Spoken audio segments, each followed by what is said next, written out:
Is this guy the new scariest thing that the Space Marines have to offer? Let's take a look outside the Codex and see what the Relic Leviathan Dreadnought can do for us. Hello again and welcome back to Auspex Tactics, where we're continuing our look at all things Space Marine. Today we'll be taking a look at one of the units that was strongest before the Codex dropped, and now it has been buffed in several different ways. It's only become more of a threat. I'm of course talking about the Relic Leviathan Dreadnought.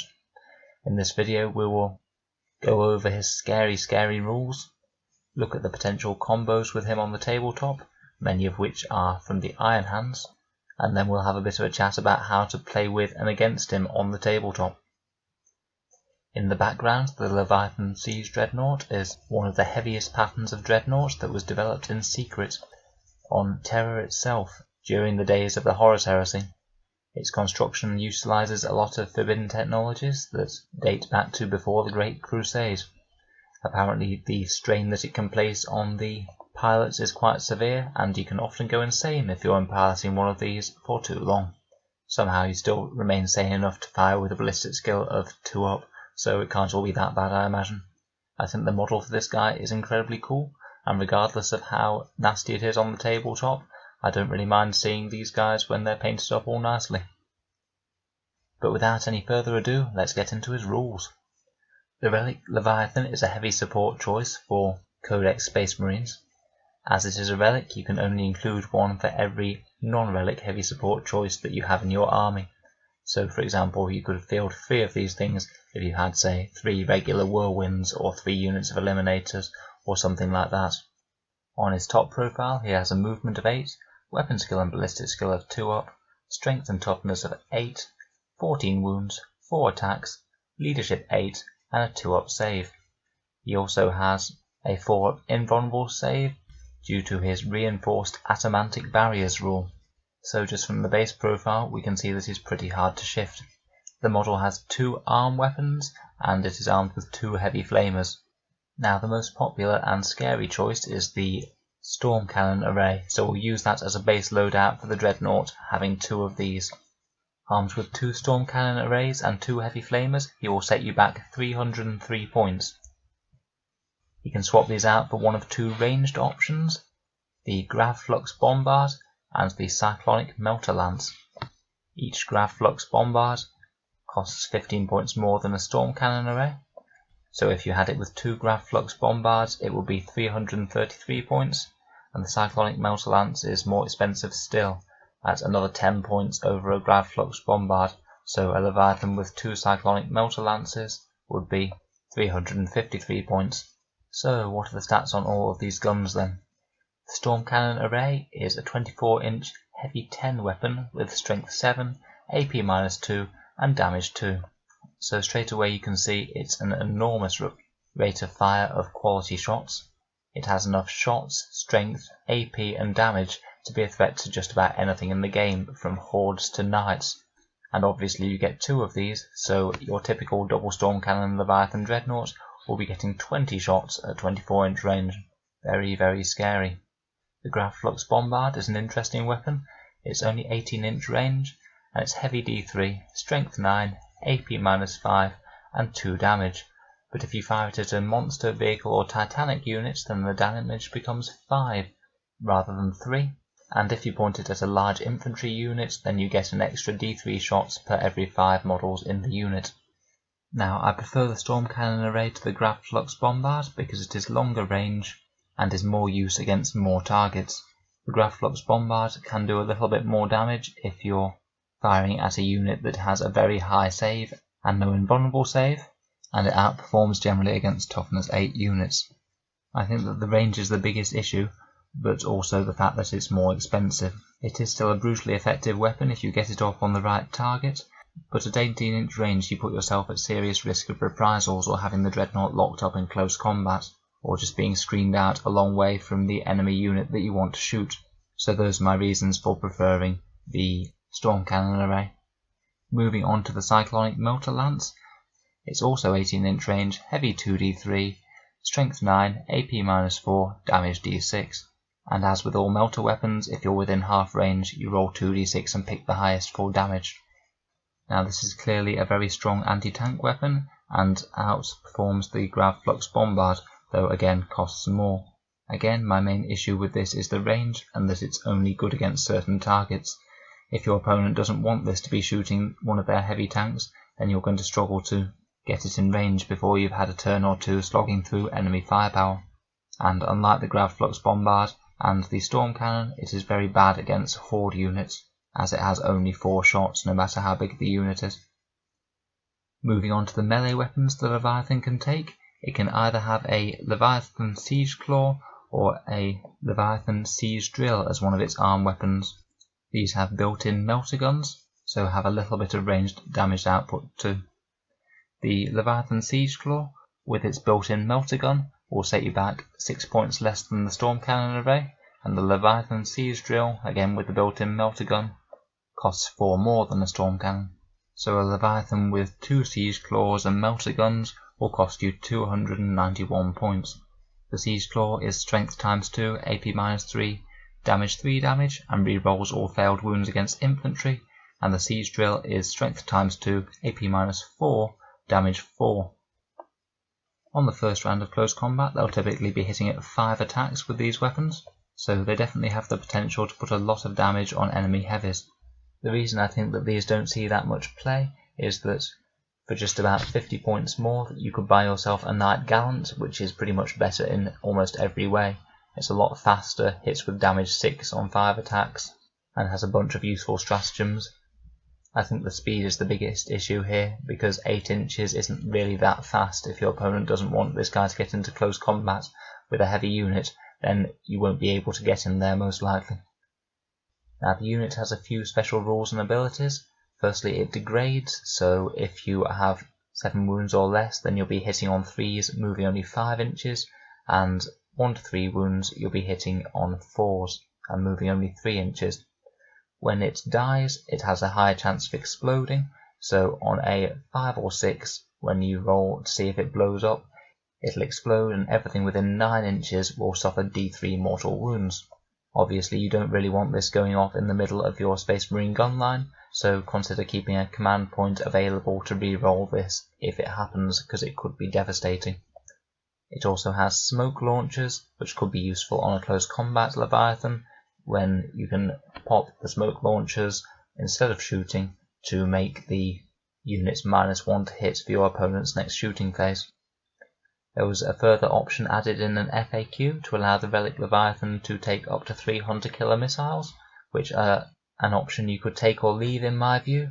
It is only 6 points per missile for an extra crack missile shot that will typically be hitting on a ballistic skill of 2 up, so if you have the extra points, I'd say they're fine to buy, and are even better if you have, say, a lieutenant and captain nearby that you were planning on using on the Leviathan anyway, as that will give the crack missiles more rerolls and therefore more likely to do more damage. So nothing wrong with buying a few extra missiles to have an impact earlier in the game, but nothing wrong if you want to leave them at home. So now we've covered the Leviathan's rules, let's see what sort of combos we can make happen with it on the tabletop. Now it's definitely the Iron Hands chapter that's got everyone so excited about these guys. Iron Hands in itself offers a bunch of upgrades on the unit, so it won't degrade until it only has 3 wounds or less. It gets Overwatch on a 5 up, which with those massive storm cannons can put out a lot of hurt against a charging unit, and it has a 6 up Feel No Pain, further boosting its already considerable survivability. Furthermore, their boosted Devastator Doctrine will make those heavy flamers and storm cannons AP -2 and AP -3 respectively, which is a massive damage output boost. It will let it reroll 1s on all shooting attacks to hit, and will allow it to move and fire with no penalty whatsoever. So this thing will happily be clanking forwards, hitting on 2s rerolling 1s, and then have AP -3 storm cannon shots at 24 inches. In addition to this, you can use the Ironstone, one of the chapter relics that allows you to subtract 1 from any damage inflicted on the unit with multi-damage weapons, which again massively increases its survivability on an already incredibly durable unit. You can also stick their unique character Ironfather Phyros next to the unit, and with one of their stratagems you can heal the unit for 6 wounds per turn, which is very demoralising once the opponent has already slogged through all of these successive defensive buffs to put some damage on the unit. You can undo a whole load of that just in one repair move with a command point. And just if you thought it couldn't get any harder to kill this guy, then you also have the generic Space Marine stratagem Duty Eternal to halve the damage inflicted on the Dreadnought when it takes damage. This means that if you combine that with the Ironstone, a damage 3 weapon such as a Thunder Hammer would only be doing damage 1 to this thing, which is just stupidly tough because it turns some of the strongest anti-tank weaponry in the game into something that the Leviathan can just laugh off. The Iron Hands also have stratagems that massively boost the damage output of the Leviathan. They can pay a command point to hit Overwatch on 4s, which could really shred an incoming enemy unit, and they have a 1 command point stratagem for any wound rolls of 6 counting as 2 wounds on the enemy. And this is very nice with those storm cannons because you're only ever going to wound on 5s or 6s against hard targets like knights, so that amounts to a flat 50% damage increase against those targets for 1 CP, provided you target that unit with all weapons that are able to do so. Mercy is Weakness, I believe that one is called.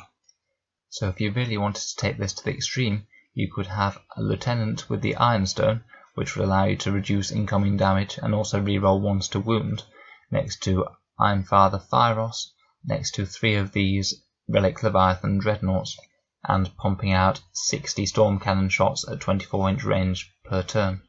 Just doing the maths on that damage output, and 60 storm cannon shots with all of those buffs will on average do 56 damage to Rhino equivalents, so that's vehicles with toughness 7 and a 3-up save.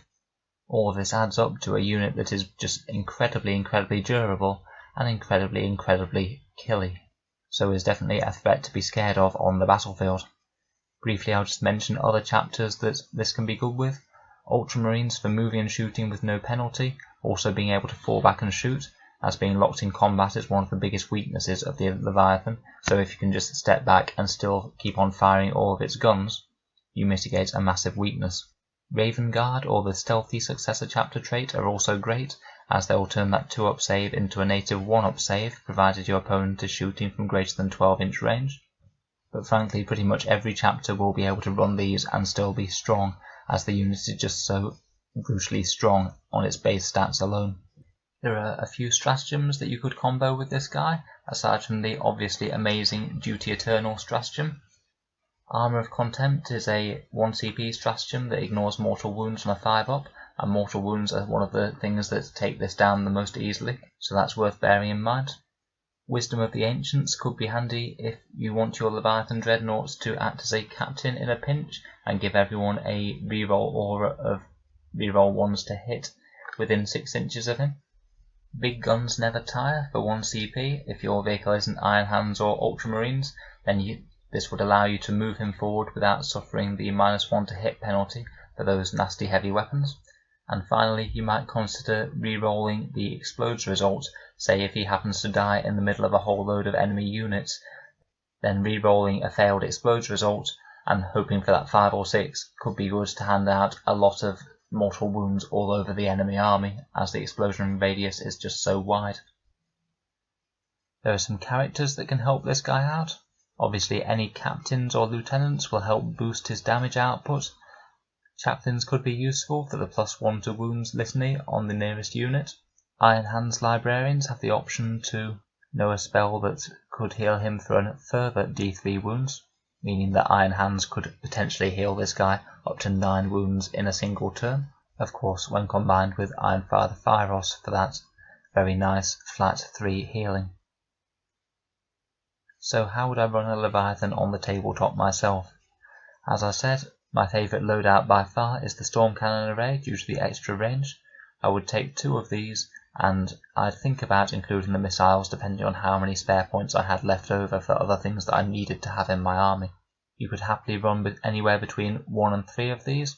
Usually you'd want things in multiples, but if you only have 1, then you can just happily use Duty Eternal on that one to increase its survivability every time the opponent shoots at it. I would deploy them fairly centrally at the front of my deployment zone, as the main limiting factor on them actually being able to do their damage output is the 24-inch range on their guns. If the enemy has any fast movers or deep strikers, I would certainly want to screen out these guys from getting anywhere near the Leviathans to stop them getting locked in close combat. Things like scouts or infiltrators could be particularly good for this. You'd want to cluster your Leviathans around the buffing characters, such as particularly lieutenants and captains and tech marines, and walk them up the centre of the board, dealing out death on all sides to anyone who sticks their heads out of cover. The main tactical game that you'd be playing will be how far could you advance them up without having the chance of them getting charged from behind out of line of sight and locked in close combat, so they won't be able to shoot the following turn. If the enemy does start to try and focus down one Leviathan with a lot of their army's firepower, certainly consider using Duty Eternal to make that one very punishing for the opponent to actually take out, and then heal the Leviathan up with any tech marines or healing powers that you have in your own turn. It would be good to have some close assault units somewhere nearby, so that if the enemy did reach out to try and touch one of the Leviathans to stop it shooting, then you can immediately countercharge with a nasty unit to finish off whatever did that in your turn. Now these will be horrendous to see on the other side of the tabletop, so what are the best ways of countering them? Firstly, their 24-inch range isn't actually all that long, so even with their 8-inch movement they only have a 32-inch threat range, so with the right deployment type you should be able to set up your entire army outside of 32 inches of all of the enemy Leviathans, which means that you should have at least one turn where you can shoot them all from beyond this range and not get at all hit by the storm cannons. From there you can try and keep important units out of line of sight, as the Leviathans aren't all that fast and won't be able to scoot round the side of cover to see your units a lot of the time. Secondly, as I've mentioned a few times already, the Leviathans are very vulnerable to being tagged in close combat, so say if you had a guard infantry squad, it could charge a Space Marine squad just next to the Leviathan, have very little overwatch, and then consolidate into the Leviathan Dreadnought itself. Every turn that you can make something like this happen is a turn when you can turn off 20 storm cannon shots, so it's very valuable to you to be able to do this if you possibly can. You can also charge them out of line of sight, charge them with things that ignore overwatch, or just charge them with something that's tanky enough to be able to eat an entire round of Leviathan overwatch and still make it into close combat. If you possibly can, then wrap the entire Leviathan round with a big unit to stop it from falling back in your opponent's turn. Thirdly, I would typically try and focus down one Leviathan at a time, even if the player uses Duty Eternal on that Leviathan. If you feel like you still have a chance of killing it within the one turn, then it's definitely worth it, because they don't really degrade all that much. They'll still be hitting on 4s even on their lowest bracket, and the opponent might just heal them up next turn if you don't kill one, so all of your firepower will have been wasted if you don't actually manage to take one out. If you don't feel that you have the firepower to take one out with all of these defensive buffs, then you should seriously think about just turning your guns on everything else in the opponent's army, so he just has a few Leviathans left at the end of the game, and hopefully you could outscore him on objectives. And fourthly, my last tip is to try using mortal wounds on the Leviathans wherever possible, whether it's exploding knights or psychic powers or sniper rifles or any sort of other mechanic that you can inflict mortal wounds with your army. As mortal wounds are inflicted one at a time, are not affected either by the Ironstone or by Duty Eternal, so you will still get a full D3 mortal wounds, for example, if you smite the Leviathan with a Psyker. So overall, I'd say that the Relic Leviathan Dreadnought is one of the most powerful units in 40k. It's certainly incredibly competitive. In a straight firefight at 24-inch range, it will beat out just about any unit in the entire game, due to it being so durable and having such a high damage output. But there are a number of counterplays that can severely mitigate the amount of effectiveness they can have on the battlefield.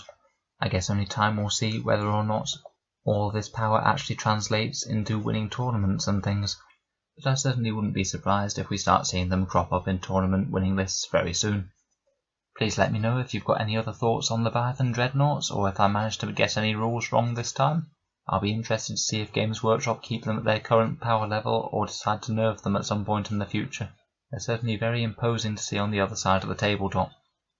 I'll be moving on to cover a bunch of Space Marine tanks in the next week, so if you fancy listening to some reviews about Space Marine armour, then feel free to subscribe to Auspex Tactics, and I'll see you guys in the next video.